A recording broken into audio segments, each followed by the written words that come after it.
Good evening and welcome again to the Gdfl Footy Show, coming to you on a Friday night, once again from the magnificent Buckley's Entertainment Centre.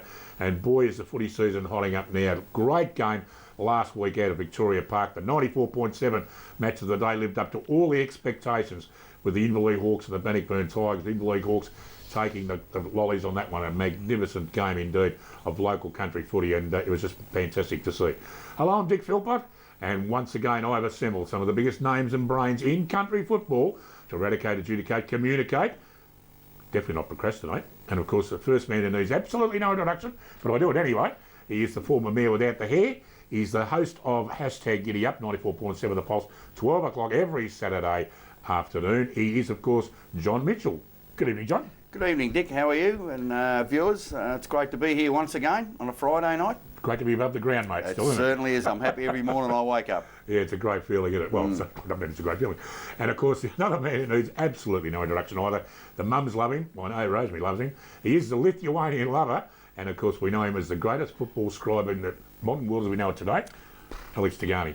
G'day, mate.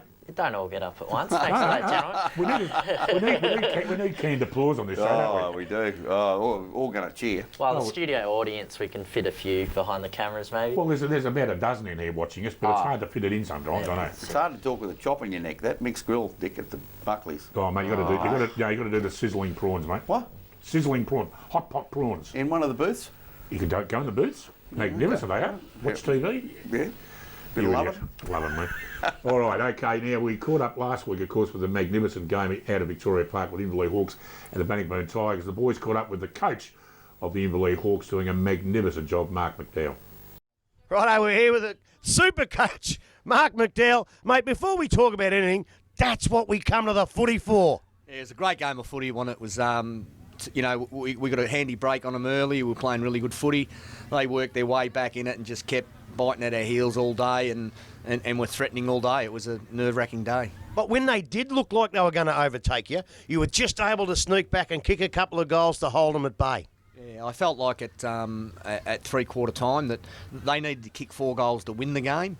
So I said, we kick 2 goals, we win. We kicked 2 goals and we still nearly got beat. But, we just had that little edge, I reckon. But it could have turned pretty quickly.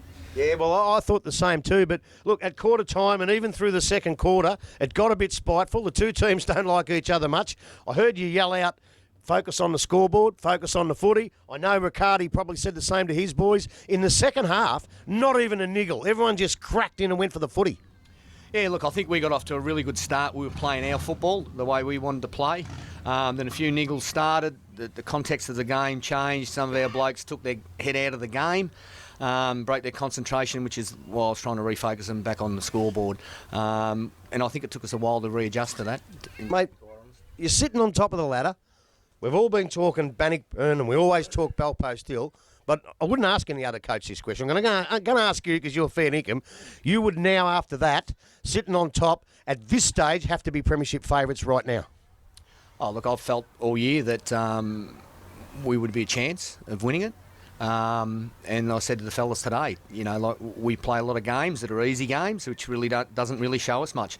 These are the games that are going to tell us exactly where we are. And at the moment, we've played them twice and we've beaten them twice. So that's where we are. They had a couple of good players out today, mind you, in Tom and Taekwon, which will certainly add a bit to them, and we might have another bloke that'll come into the side as well. So I'm just really hopeful that we get a really dry, fast day come finals time, because I think on top of the ground we're a better side.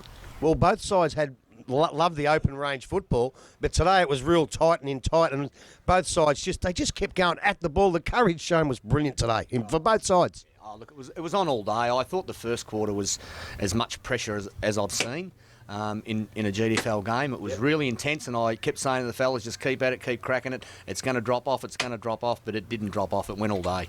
Right from the first bounce. Mate, there is a rumour going around you've signed the big fella from Winchelsea, Herman. Is that right? Yeah, he trained with us Thursday night. He'll play next after the bye. He'll play. Right, against Werribee, I suppose. Yeah, good on you. They got flogged today too. Mate, look, I know you've got to get to your players. Thanks very much for coming in. I know you always give us your time. Great game today. That's what we come to the footy for, and all the best for the rest of the year. I hope you go all the way, mate. Good on you, Grubby. Thank you. Yeah, great interview there with Grubby Cations. He was the little one next to... Actually, he's always the little one next to the coach of the Inverleigh Hawks, Mark McDowell. I don't reckon Mark should have put him on his knee, though. He shouldn't have looked like Jerry G and Ron Blaskin. Anyone young enough or old enough to remember that? That's right. Fantastic. Now, Alex, you're out there at the game. Yep. Magnificent game of country footy and a huge crowd. I was going to actually mention the crowd first. That was amazing. Probably equal. 10,000? Top two with Anzac Day, which happened to be the last two times these two sides played off. So fantastic. Will it be a grand final preview? I'm not going to call it yet, Dick, but they're both up there. Fantastic game. In the end, it came to how many men were left on the ground. Bannockburn were down to 19 from half-time onwards, but they still won the last two quarters. But Inverleigh just held on. And I'll tell you what, if that siren sounded 2 seconds later, because Brent Jarks had the ball 40 out, could have been Bannockburn's 10th win in a row. Geez, don't we love that? A What bit a of spite thriller. in the game, Mitch, they tell me. Well, the reality, Alex, I'd just like to give you this information. The game only goes for the length of time that it goes, so it doesn't matter who's got the ball after the siren goes. Shit. So we'll just dispel that argument. But yeah, there was a bit of spite in the game, evidently. There was one report to come out of it. Let's hope there's nothing in that. But look, two country cousins, I suppose, and they certainly go at it hard, and they're certainly the benchmarks at the moment. But Inverleigh probably were at full strength, whereas Bannock may have had a few missing, but you can only play who turns up on the day, and Inverleigh won on Bannockburn's home ground, so that's a big win for them. Yeah, and it was interesting to see a lot of Thompson officials watching it. They, of course, had the bye last weekend, meaning that they're in our match of the round we'll talk about later in this program. But like you mentioned, there was no Jason Tom for Bannockburn. There was no Tyquin. Those two should come back in the next 2 weeks. Mark Banks, who I mentioned a fortnight ago, he might be indefinite for the season with his shoulder injury. So there's 3 that you've lost before the game, add on another 3 definite outs and then another niggle at the end. So, But the reality to it is, Alex, you can only play who turns up. Yep. You can only play who turns up. Sorry, Dick, if I ask the question You again, don't when every you wind time me I up. get a wind forgot up. you, Dick. Get a wind up, Forgot and Mitch you. always asks the question. It caused me having a heart attack. That's all right. We're going to take a break, and before we go to one of Mick Larkin's magnificent snapshots, congratulations to Mick and Michelle. They became grandparents last Sunday. Just got to remember the name now. Elizabeth Joy. And great, everyone's always blessed when a little grandchild arrives. So fantastic, Mick. Have a look at one of his photos. We'll take a break, come back, and we've got a very special guest coming up.